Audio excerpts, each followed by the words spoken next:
Hi all. I saw a similar example in Alexei Brin. This is a simulation with a MoGraph. I did not find an original example. This is already from Geonode. Someone repeated, soft bodies or cloth are used here. Alexei used a rigid body. I would like to show you how this can be roughly replicated in a Blender, because at the moment the simulation in a Blender leaves much to be desired.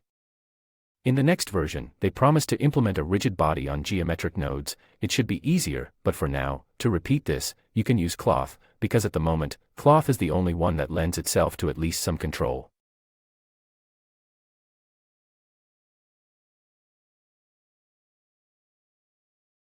First you need to create geometry. It needs to be created in the usual way, and not on geometric nodes, because the geometry will need to be hung by a vertex group with some name and this pin will be applied already in the cloth. If this is created in geometry in geometric nodes, then the Blender will not understand pin group.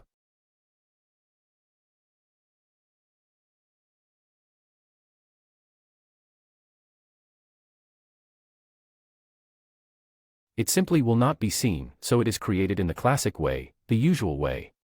Next, load the pin and also turn on the internal spring. It will allow the geometry to be a little harder. Then you need to update the value of this pin, so we create a simulation zone and change these values through a spherical field, or some other. This is it, it can all be removed.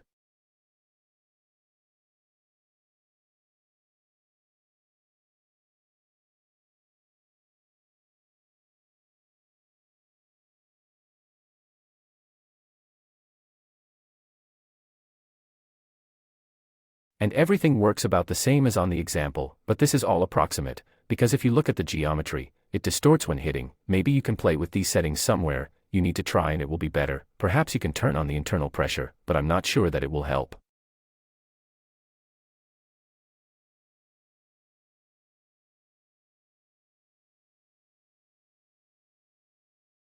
The only thing I couldn't do quickly was changing the color, because it's not that simple.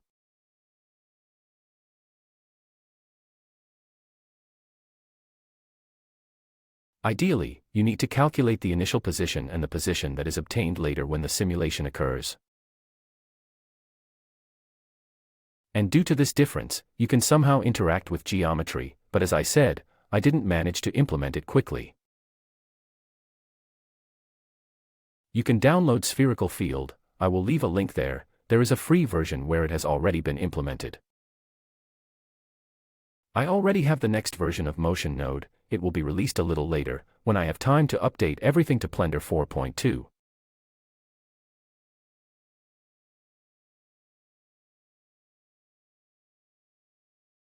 And that's all I wanted to say to everyone. Thank you. Hope the next video will also be released soon.